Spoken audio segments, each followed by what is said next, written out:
Assalamu alaikum wa rahmatullahi wa barakatuh. Alhamdulillahi rabbil alameen. Wassalatu wassalamu ala nabiyyina Muhammad wa ala alihi wa sahbihi ajma'in amma ba'd. Toutes les louanges appartiennent à Allah, le Seigneur de l'univers.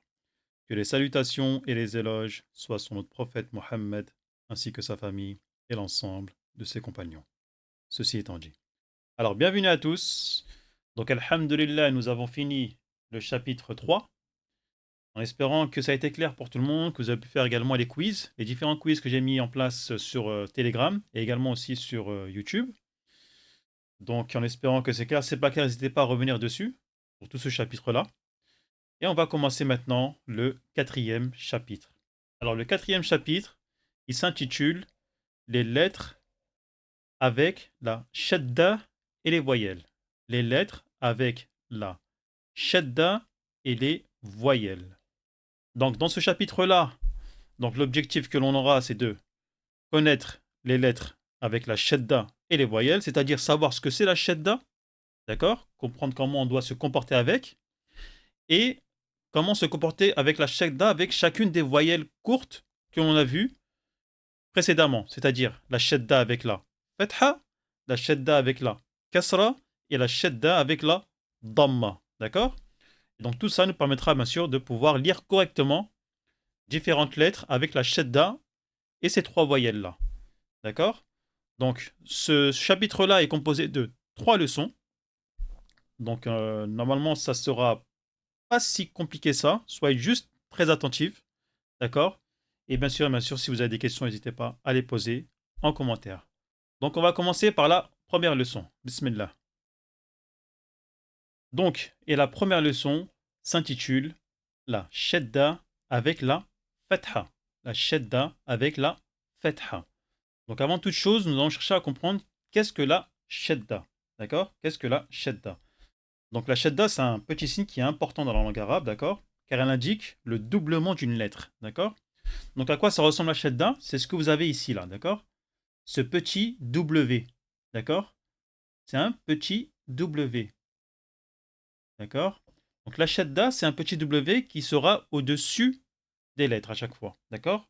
Au-dessus des lettres, retenez bien ça, d'accord? Un petit W qui est au-dessus des lettres, d'accord?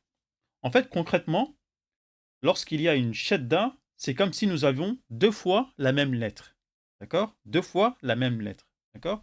Je vais vous donner un exemple. Par exemple, on va prendre ce premier exemple-là, ok? Donc avec le alif et le ba, d'accord? Donc là, donc on a le alif fatha, donc ça fait A.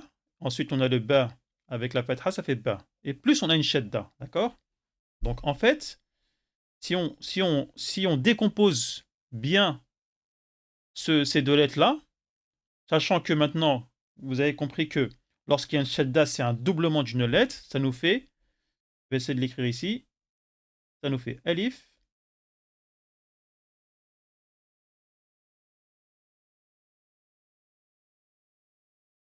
ba et ba. D'accord? Alors, ça fait alif, ba, ba, ba. Mais en fait, qu'est-ce qui se passe? C'est que la première lettre, quand on décompose, elle a une soukoun. Et là, vu que c'est le cours de la fatha, la deuxième lettre, elle a une fatha. Donc, de base, ce mot-là, c'est abba, abba, abba. D'accord? Abba. Normalement, ce mot-là, vous savez le lire déjà, d'accord? Vous savez que la fatha, c'est le son A. Vous savez que la soukoun, c'est lorsqu'il n'y a pas de voyelle, mais on dit quand même le son de la lettre. B. Ab. Et aussi le ba, donc avec la fatha, ça fait ba. Donc abba, abba. D'accord? Mais là, qu'est-ce qui se passe? La shadda nous sert à fusionner ces deux lettres-là. D'accord? Ces deux lettres-là vont être fusionnées. Ce qui va nous faire, en fait, ce que veut dire en fait la signification de shadda, c'est quelque chose qu'on va accentuer. D'accord? Une chose qu'on va accentuer, une chose sur laquelle on va mettre un peu plus de force. D'accord? C'est comme si qu'on appuyait sur quelque chose. Comme si qu'on appuyait sur quelque chose. D'accord? Donc là, lorsqu'on va fusionner ces deux lettres-là, ces deux bas, donc ils auront plus de force. D'accord? Donc, ce qui va nous faire, au lieu de dire ebba, ebba, on va dire ebba, ebba. Vous entendez bien? J'ai appuyé sur le ba. Ebba, ebba. Donc, voilà la signification de la shadda et comment on se comporte avec, d'accord? En fait, on va accentuer la lettre. On va accentuer la lettre, on va appuyer dessus, on va mettre un peu plus de force. Donc, ce qui nous fait ebba. Non, excusez-moi, de bas, c'est ebba, et là, on va mettre ebba, ebba. D'accord? Donc, on va pas lire ça là, on va pas lire ebba, ebba, non. Ça, c'est faux. Ebba, on n'entend pas la shadda. C'est comme si qu'il n'y avait pas de shadda. D'accord? Mais là, on va lire ebba, ebba, ebba. Donc, ok? Donc, soyez bien attentifs à ce signe-là, la shadda, car elle est très, très, très présente dans le Coran. Okay? Dans la plupart des mots, vous allez voir qu'il y a des shadda. D'accord? Donc, je récapitule. Donc, la shadda, c'est quoi? Donc, c'est un petit W qui est placé au-dessus d'une lettre. D'accord? Toujours au-dessus d'une lettre. D'accord? Il est passé au-dessus d'une lettre. Alors, on va l'utiliser avec la fetha, avec la kasra et avec la damma. D'accord? Avec la fetha, avec la kasra et avec la damma. D'accord? Et si on décompose la shadda pour voir c'est quoi son origine, comment elle est venue ici, en fait, c'est un doublement de la lettre. Mais là, et lorsqu'on va la décomposer, ça va nous faire donc deux lettres, dont la première a une soukoun et la deuxième, là, dans ce cours-là, vu que c'est la première leçon, a une fetha. D'accord? Donc, et pour chacune des leçons, ce sera comme ça. Donc, la deuxième leçon, ce sera une kasra, et la troisième leçon, ce sera une damma. D'accord? Autre chose. Alors, lorsque c'est une fetha, le trait est au-dessus de la shadda. D'accord? Vous allez me dire c'est logique à peu près. Lorsque c'est une damma, le trait au-dessus de la shadda également. Ok? Ah, par contre, lorsque c'est la kasra, donc le trait, on sait bien que c'est en dessous. En fait, il y a deux façons pour la kasra. Ou le trait, on peut le mettre en dessous de la shadda ici, ou le trait, on peut le mettre en dessous de la lettre. D'accord? Donc, je vais le refaire ici, par exemple. Si on a le mot ici, hop, hop, et ici, il y a la shadda, d'accord? Donc, si on utilise la kasra, le trait il peut être ici, en bas de la shadda, ou le trait il peut être en bas de la lettre. D'accord? Pour la kasra, bien sûr. Hein. Mais pour la fatha et la dhamma, c'est toujours au-dessus de la shadda. Donc, ici. Donc, voilà. D'accord? Donc, voilà pour ce cours-là. D'accord? Donc, on va l'expliquer. Donc, la shadda, c'est deux lettres qui sont décomposées ici. Donc, c'est un ba sakin avec un ba plus voyelle. Et lorsqu'on les fusionne les deux, on a une accentuation de la lettre, on appuie dessus, ce qui nous fait eb, eb. D'accord? Donc, je vais vous dire la prononciation pour chacune de ces compositions de lettres composées de la shadda. D'accord? Et là, bien sûr, comme je l'expliquais, la première leçon, donc, c'est avec la fetha. Avec la fetha. Donc, on va commencer. Donc, ici, de base, c'est, comme je l'expliquais, de base, c'est eb. De base, c'est eb, mais là, c'est eb. Eb. Et tout cela pour chacune des lettres. Par exemple, là, de base, c'est eteta. Eteta, mais vu que c'est fusionné, et on a la shadda, ça nous fait et, et. Donc, vous avez vu, j'appuie sur le ta. Je dis pas et. Non, et, c'est pas bon. C'est comme si il n'y avait pas de shadda. Mais là, on appuie dessus. Et, et. Ensuite, eth, eth. Edj, edj. Ah, ah. Akha, akha. Ed, ed. إذ إذ أر أر أز أز أس أس الش الش الص الص الض الض الط الط الظ الظ أع أع أغ أغ أث أث أق أق أك أك ألا ألا أم أم أن أن أه أه أو أو أي أي. Donc voilà pour chacune des lettres de l'alphabet, d'accord? Avec une composition de deux lettres, d'accord? Parce que pour entendre la shadda, on est obligé d'avoir deux lettres, d'accord? Je peux pas mettre juste les lettres de l'alphabet avec une shadda, on ne pourra pas sortir le son sans qu'il y ait une lettre avant, d'accord? Pour pouvoir vraiment se lancer pour appuyer dessus, d'accord? Donc voilà pour le son de chacune de ces lettres. Je vous invite à faire pause, à revenir en arrière, à bien écouter et à vous entraîner à chacune de ces compositions de lettres à sortir la shadda, ok? Vraiment pour vous habituer à la sortir, d'accord? Donc on va passer à la suite. Donc nous avons maintenant des exemples avec la shadda et la fatha. Donc la fatha c'est quoi? C'est le petit W au-dessus de la lettre avec la voyelle au-dessus de la shadda. Donc la fatha, d'accord? Donc là nous avons différents mots de trois lettres. Donc ça va me permettre de pratiquer. Et là vous allez bien entendre la sortie de la shadda, d'accord? Donc là par exemple nous avons habbatin.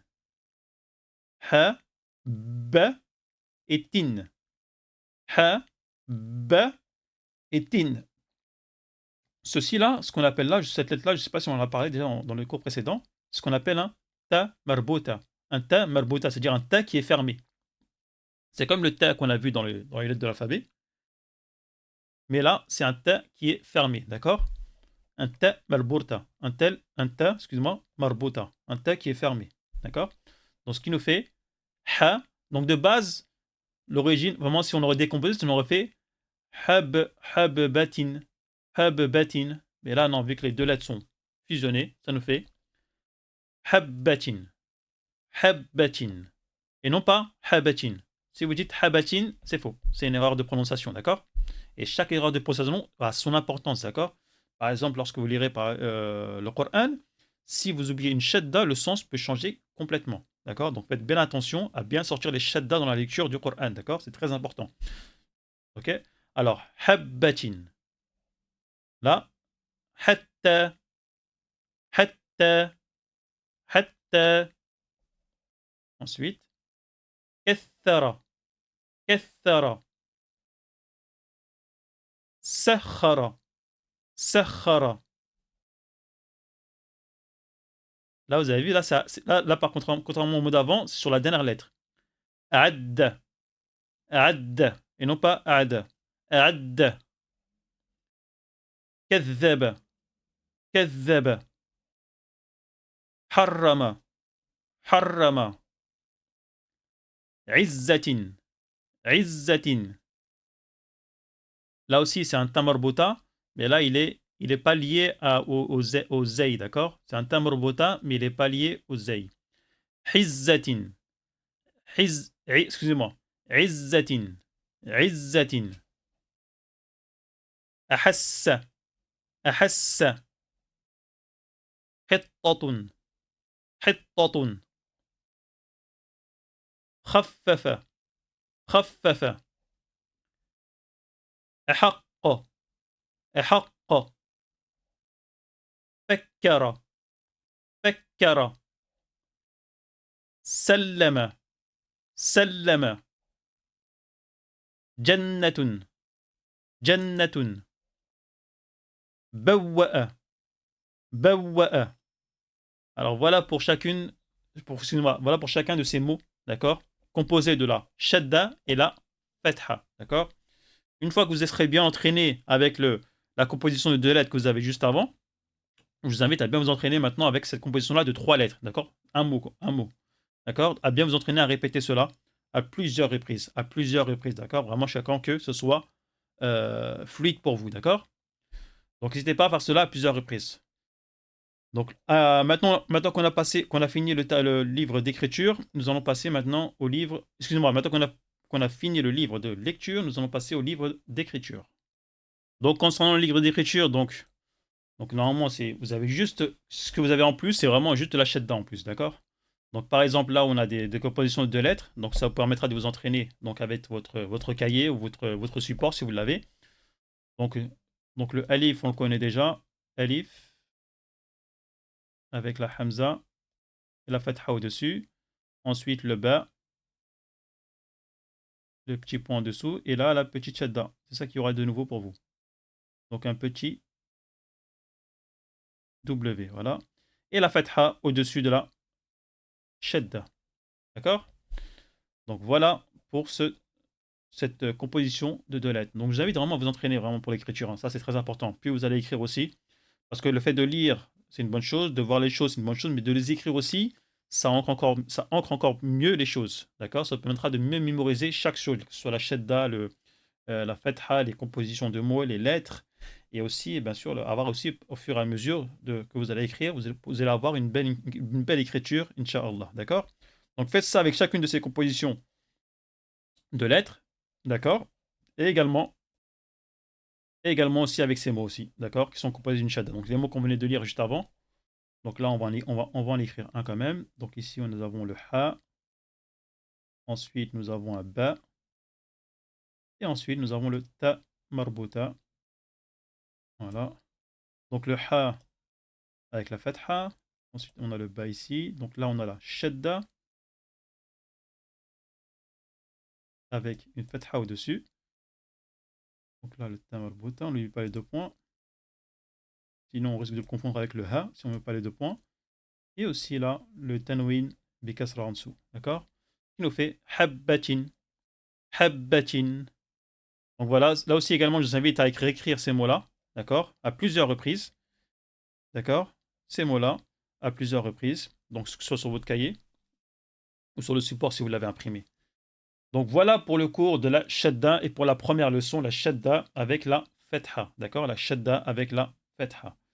Donc, on arrive à la fin du cours. Donc, je vous invite vraiment à travailler là-dessus, que ce soit la prononciation et l'écriture. Donc, maintenant, c'est clair pour vous, normalement, Inch'Allah, vous savez ce que c'est une shadda, d'accord? Le petit W placé au-dessus d'une lettre, d'accord?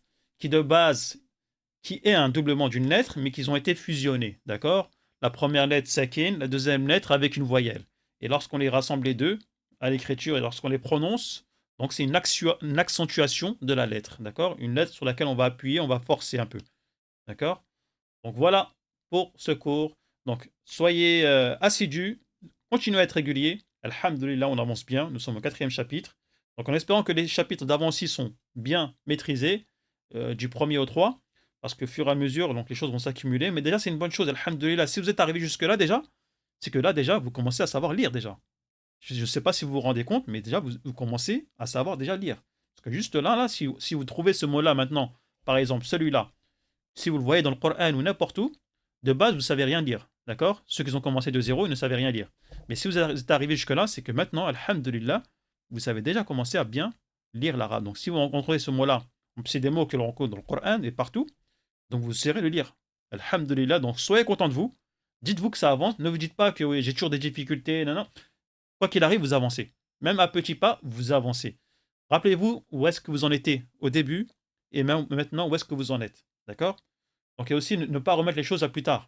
D'accord? Ne pas remettre les choses à plus tard. Dites-vous, non, j'arrive pas, non, plus tard, on verra, plus tard, plus tard. Ok? Plus le temps il passe, plus les années passent et malheureusement, vous avancez pas. Alors que même petit à petit, là, on avance, alhamdulillah. Donc, qu'Allah vous fasse dans cet apprentissage-là. Et je vous dis à bientôt, Inch'Allah, au prochain cours. Subhanakallah wa bihamdik. Ashhadu an la ilaha illa ant. Astaghfiruka wa atubu ilayk.